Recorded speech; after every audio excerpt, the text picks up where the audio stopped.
आज कोकणात बस सोडण्यात येत आहे। तुम्ही नारळ वाढवून कोकणवासियांना रवाना करताय। 2 दिवस बाकी आहेत आणि कोकणातल्या रस्त्यावर पूर्ण ट्रॅफिक जाम झालेला आहे। कशा प्रकारे हे पोहोचू शकतील वेळेत?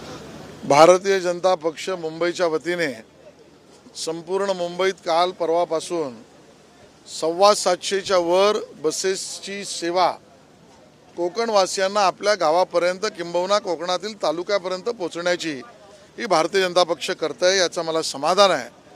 माननीय सरकारने त्यामध्ये टोलमध्ये माफी केली, त्याचेही धन्यवाद आहे।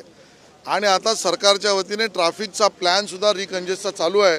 त्या माध्यमातून वेळेत सगळ्या बसेस आणि सगळे आमचे चाकरमानी पोहोचले जातील याचा प्रयत्न सरकारी व्यवस्थेतना करण्याच्या बाबतीत सरकारशी आम्ही संपर्कात आहोत।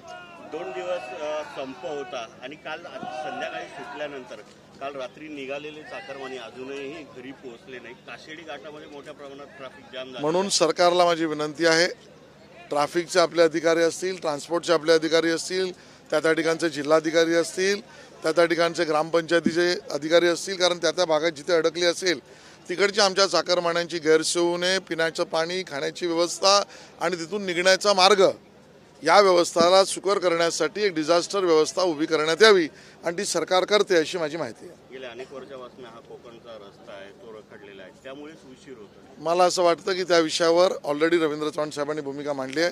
कोकणात जाणाऱ्या माणसाला जास्तीची ट्रेन, जास्तीच्या बसेस आणि तालुक्यापर्यंत नेण्याची व्यवस्था ही केवळ भाजपच करते, मला नम्रपणे सांगायचं आहे। पुढच्या वर्षी सुकर बिलकुल।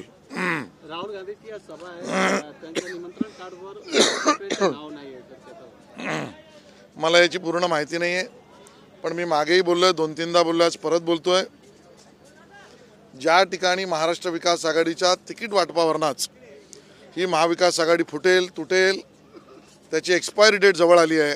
बळे त्यांनी तिकीट जरी वाटप केलं तरी निवडणुकांच्या रिझल्टच्या वेळेला नक्की तुटेल। महाराष्ट्र विकास आघाडीतले बंद आता तुटण्याच्या मार्गावर आहेत।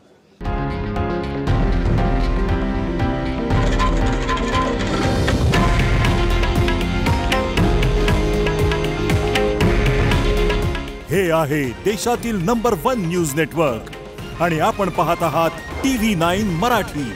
काळजी तुमची, हित महाराष्ट्राचं।